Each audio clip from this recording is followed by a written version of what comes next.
This second video will go over employee discrimination.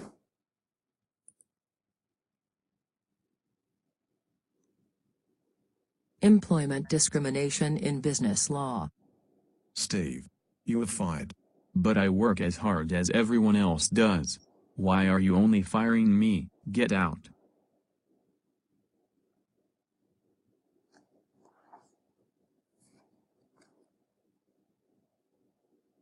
Why did only Steve get fired when he worked just as much as everyone else did? Steve was a hard worker, respectful, but also over 40 years old.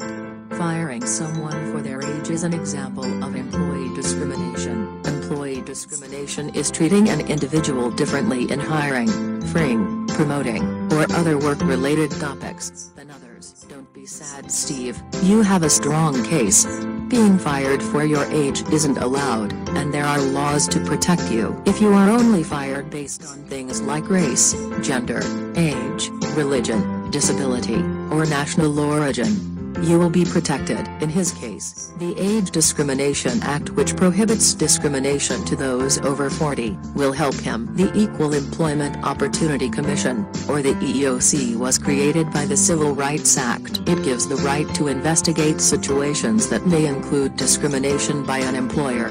It also settles issues and prosecutes offenders. Steve can talk to someone to investigate this case and protect his rights. Now, an affirmative action plan can be mandated to fix any past issues of discrimination as well. What if Steve was in a wheelchair?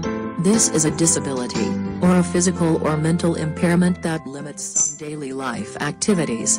And, of course, he would still be protected. Under the Americans with Disabilities Act, Steve couldn't be fired for having a disability, as long as he can still do the job with reasonable accommodations from his employer. The Equal Pay Act prohibits people from getting a different pay if they have the same job, same skills, and same responsibilities. The Pregnancy Discrimination Act prohibits employees being discriminated against for being pregnant.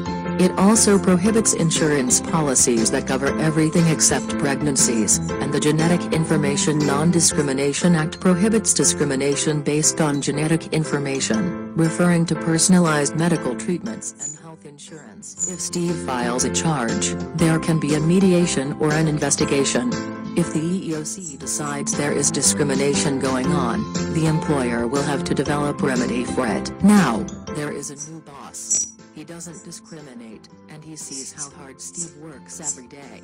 Steve has gotten a raise and is excited for work every day. Work can be hard enough as it is, but being treated differently than others for reasons unrelated to work is completely unfair. If this is happening to you, know that there are even more laws than I discussed in this animation, and that you don't have to stand discrimination in the workplace.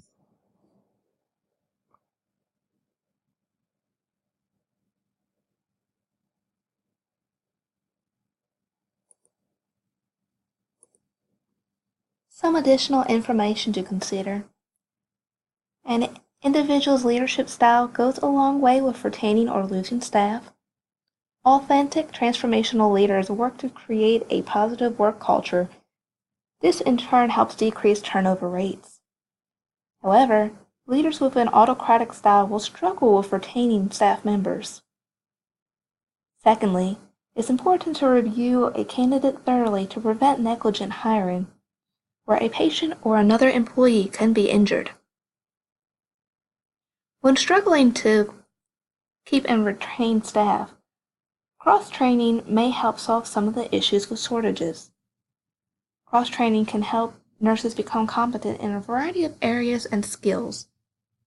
This can help them safely care for different patients. Here are my references.